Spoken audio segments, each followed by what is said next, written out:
Abafado, tá estranho, né? Bem abafado. Agora vamos pedir a todos que se encaminhem lá para baixo, que vai ter.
Oferecimento de Shrimad Radhika Ki.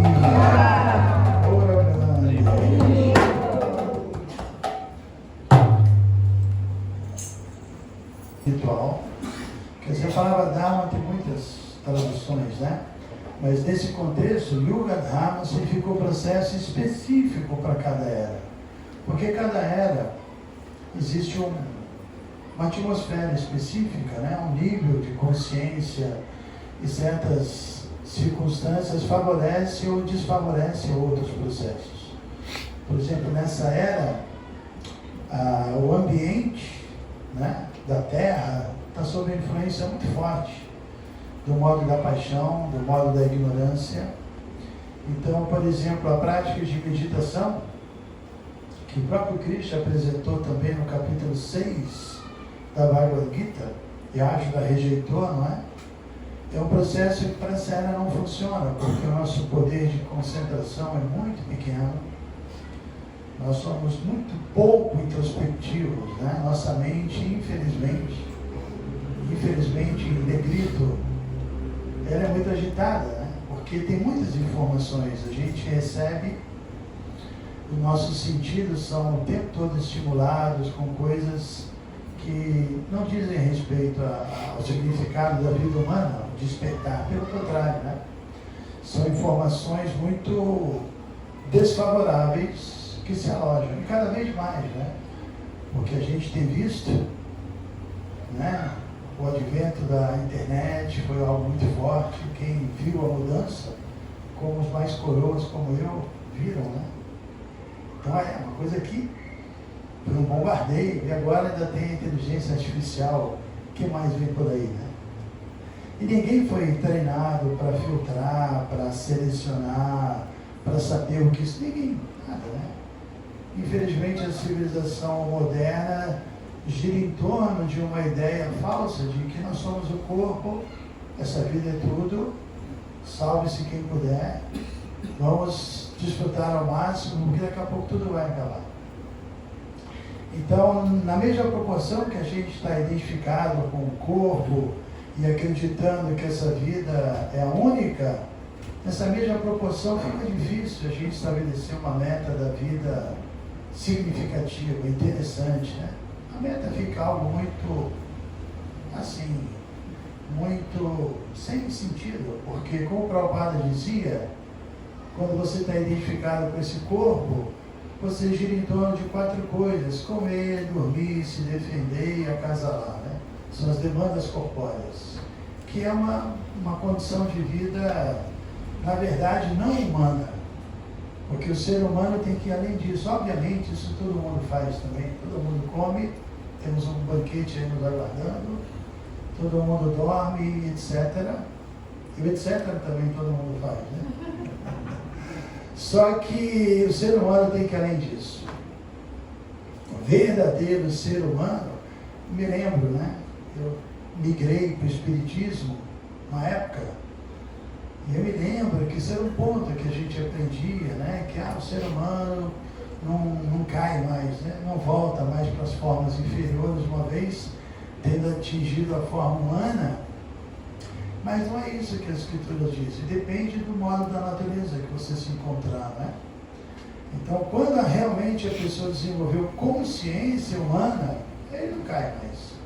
Porque a consciência humana significa fazer perguntas mais profundas, né? Perguntas, né? Quem realmente eu sou? O que é esse mundo? O que é esse componente que dá vida, esse corpo que produz a consciência, algo tão místico, né? Qualquer pessoa inteligente deve querer entender isso. O que é isso, né? O que cria essa consciência, né? E existe um controlador supremo, existe a possibilidade de nós sermos felizes. Então essas indagações, elas colocam a pessoa realmente na plataforma humana. O ser humano quer ser feliz. Ele quer ser feliz. Agora, um ser humano que amadureceu depois de muitas vidas, ele entende que uma coisa é o prazer sensorial, uma coisa é a gratificação dos sentidos, que são experiências superficiais e que não atingem a alma, né? E outra coisa é a verdadeira felicidade que a alma está buscando, e depois de um tempo a gente começa a perceber que não vai ser com nenhuma soma de sucesso material, porque tudo é tão assim permanente nesse mundo, a gente não consegue manter nada, tudo escorre pelos dedos o tempo todo, né? Então, não é possível encontrar uma condição de felicidade na plataforma material. Prabhupada, inclusive, conta, ele dá um exemplo, não é exatamente uma história, mas para explicar essa questão da inteligência, né? Aliás, da felicidade. Ele conta que uma pessoa, de repente, foi informada, ela não conhecia, ela foi informada que existia a tal da cana-de-açúcar, né? Que é uma doçura incrível, né? Um dia desse eu tomei uma garapa bem geladinha com limão, lá na Bahia, um néctar, né? Impressionante, né? Quando você acerta, né? Aquela garapinha na hora certa, né? Pode ser com limão, pode ser com gengibre, pode ser com abacaxi, né? Mas o que eu quero dizer é que essa pessoa foi informada e ela ficou com não, é coisa mais doce, nada é mais doce, e ela ficou muito interessada. Como é que é? Como é que é a cana-de-açúcar? E a pessoa explicou, né? É como um bambu, parecido com um bambu, né? Então é dito que essa pessoa passou a vida inteira procurando os bambus, mascando todo tipo de bambu que encontrava pela frente, mas ela nunca experimentou a doçura da cana. Então a alma, no íntimo dela, ela tem alguma referência da felicidade, né? Isso é até uma coisa muito curiosa, porque se nós sentimos falta da felicidade, todo mundo quer ser feliz, né? É a coisa mais forte, assim, no ser humano. Então, se a gente sente isso, é porque em algum momento a gente já teve isso. Ninguém sente falta de algo que nunca experimentou. Ninguém sente falta, ninguém tem saudade de uma pessoa que não conheceu, de visitar um lugar que nunca foi, ou de comer uma comida que nunca comeu, né? Então, se a gente sente essa coisa, eu quero ser feliz, é porque em algum momento a gente já provou disso. E essa é a ideia da filosofia, né? A alma, ela não é apenas eterna, ela não é apenas consciência, ela é plenamente feliz, porque ela é uma parte de Deus. E Deus é Ananda, bem-aventurado, e nós, enquanto partes dele, temos as mesmas características dele.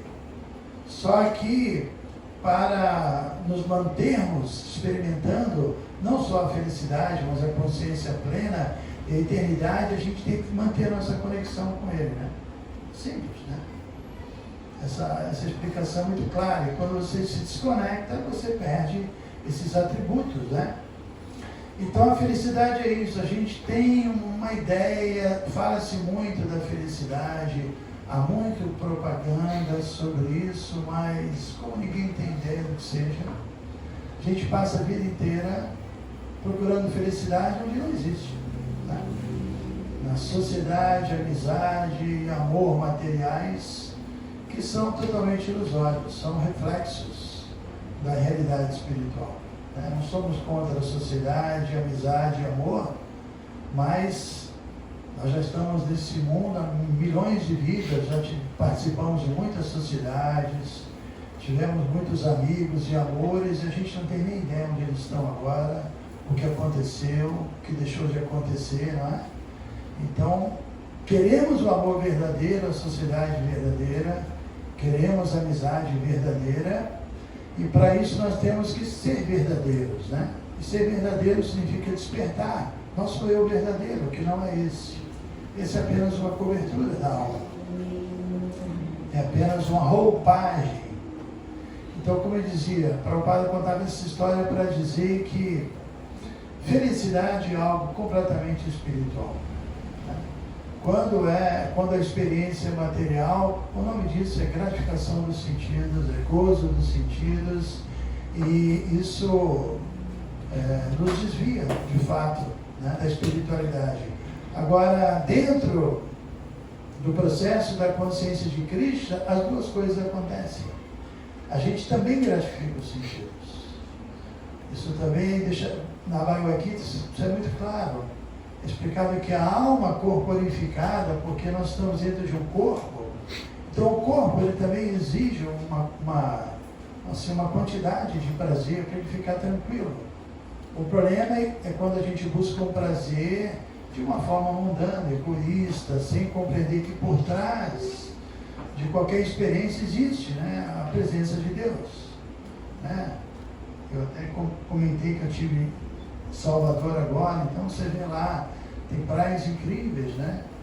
E a gente vai à praia, desfrutar da praia, né? Os devotos vão, mas os devotos entendem que essa praia é uma misericórdia de Cristo. A gente vê que por trás dessa energia material existe uma pessoa bondosa, né?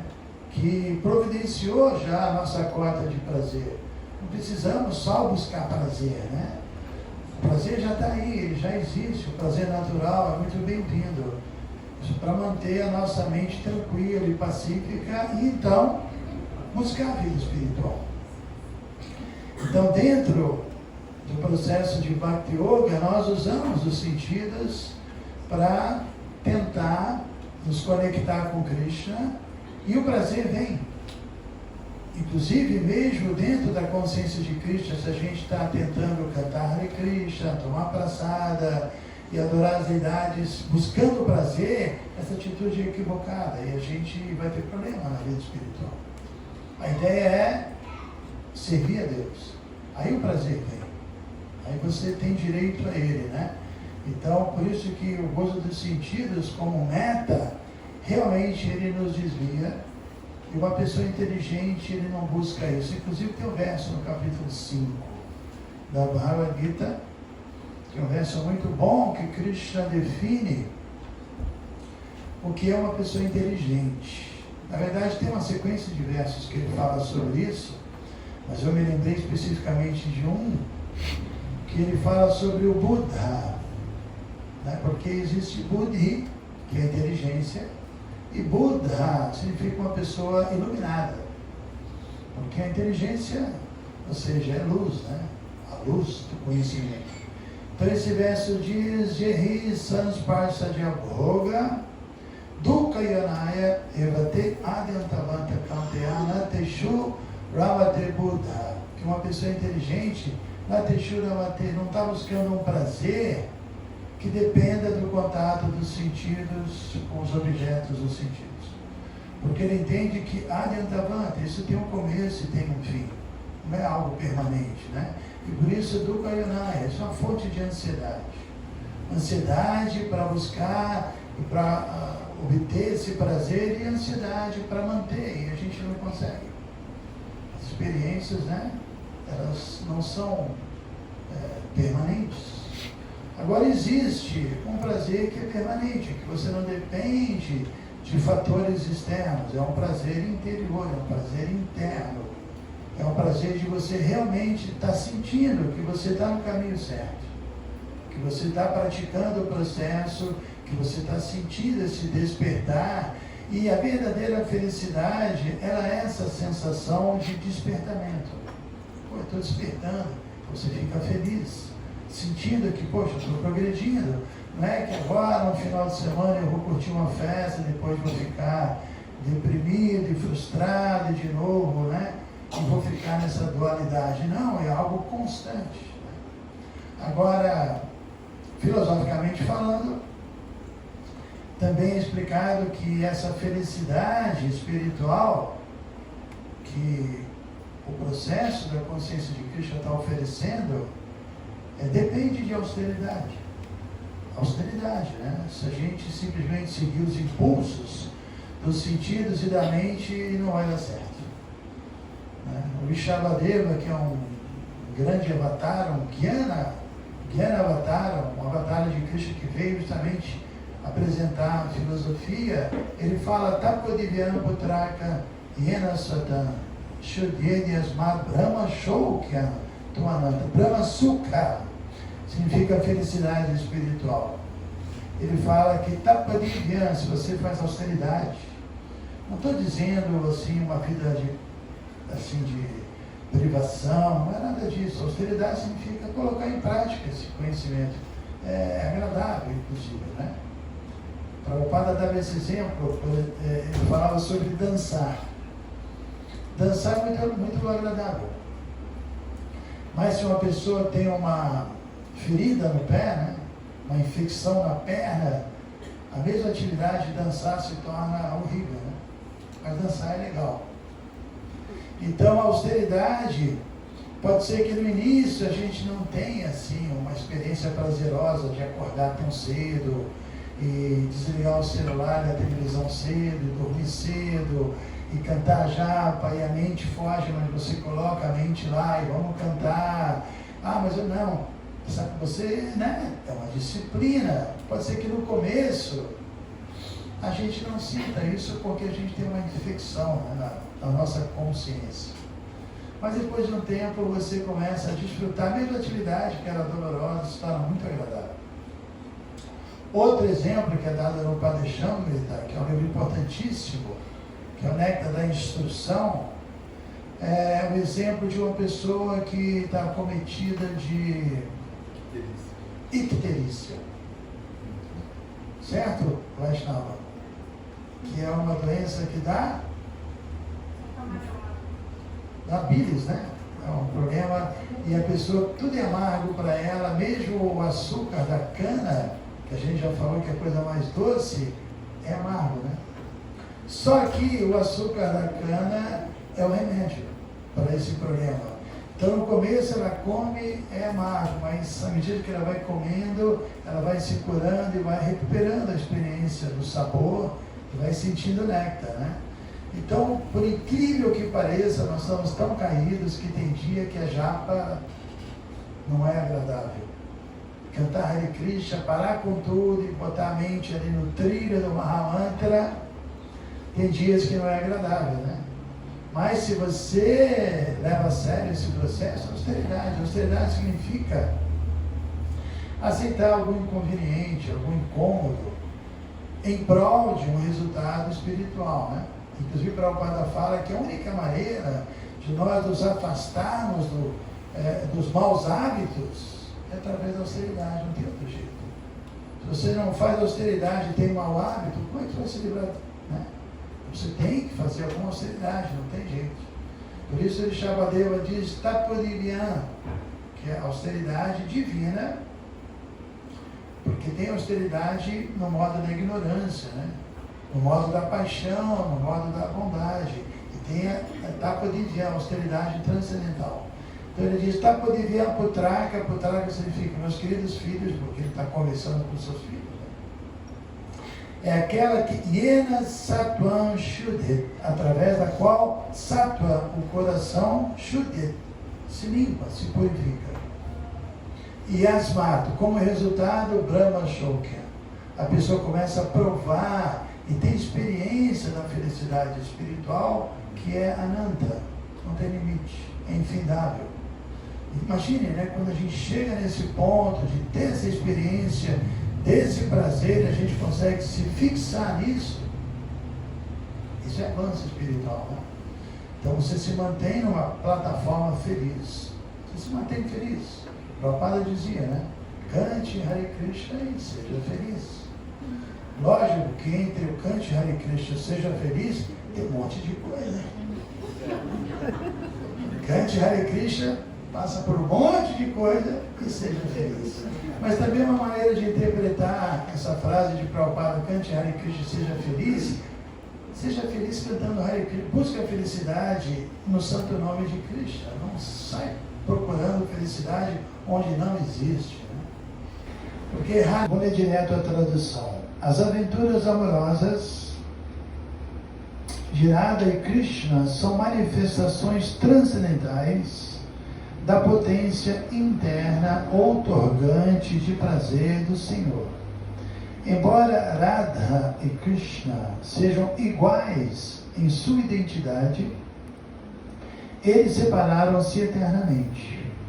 Agora, essas duas identidades transcendentais uniram-se novamente sob a forma de Sri Krishna Chaitanya, próstolo ante ele, que se manifesta com sentimentos e atez de Srimati Radharani, apesar de ser o próprio Krishna. Então a razão mais confidencial é que Krishna pensou, poxa, Radha, ela desfruta milhões de vezes mais do que eu.